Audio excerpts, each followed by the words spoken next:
Busy జీవితం గడిపేవారు క్షణకాలం కూడా చుట్టుపక్కల ఏమి జరుగుతుందో చూడలేని స్థితికి చేరుకుంటారు. ఎవరి పనులపై వారు తమ దృష్టిని కేంద్రీకరించుకుంటూ పక్కవారిని సైతం పట్టించుకోలేరు.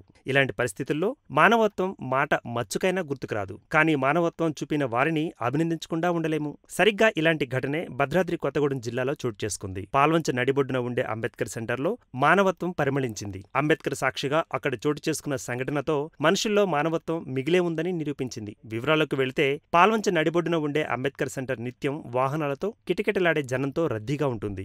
భిక్షాటన చేసుకుంటున్న ఓ వృద్ధుడు ట్రాఫిక్ తో ఉన్న రోడ్డును దాటేందుకు ప్రయత్నించాడు. కాళ్లు నడిచేందుకు కూడా సహకరించని సదరు వృద్ధుడు మోకాళ్లపైనే కూర్చొని శరీరాన్ని కొద్దిగా కదుపుతూ దాటేందుకు ప్రయత్నించాడు. అదే సమయంలో ట్రాఫిక్ రద్దీగా ఉంది. శ్రీధర్ అనే ఓ కానిస్టేబుల్ ట్రాఫిక్ కు ఇబ్బంది లేకుండా చూస్తూ విధులు నిర్వర్తిస్తున్నాడు. అదే సమయంలో శ్రీధర్ రోడ్డును దాటేందుకు విఫలయత్నం చేస్తున్న ఈ వృద్ధుడిని చూసి చలించిపోయాడు. ఒక పక్క విధి నిర్వహణ, మరోపక్క వృద్ధుడిని ఆదుకోవాలనే మానవత్వం. రెండిటి మధ్య కాసేపు నలిగిపోయాడు ఆ కానిస్టేబుల్. చివరికి విధికే ప్రాధాన్యతనిస్తూ రోడ్డు దాటుతున్న వృద్ధుడికి వాహనాలు తగలకుండా అడ్డుగా నిలిచాడు. అలా వృద్ధుడు రోడ్డును దాటుతున్నంతసేపు అతనికి ఏ వాహనం తగలకుండా చూస్తూ మరోప్రక్క ట్రాఫిక్ కు అంతరాయం ఏర్పడకుండా చేశాడు. ఎట్టకేలకు వృద్ధుడు రోడ్డు దాటేంత వరకు అతనికి అండగా వాహనాలేవీ తగలకుండా అడ్డుగా నిలిచాడు. ఇదంతా చూస్తున్న ప్రజలు కానిస్టేబుల్ శ్రీధర్ చూపిన ఔదార్యాన్ని మెచ్చుకున్నారు. చట్టం తన పని తను చేసుకుపోతుంది.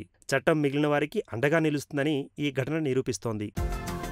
ఈ వీడియో గనుక మీకు నచ్చినట్టయితే లైక్ చేయండి, షేర్ చేయండి, సబ్స్క్రైబ్ చేసుకోండి.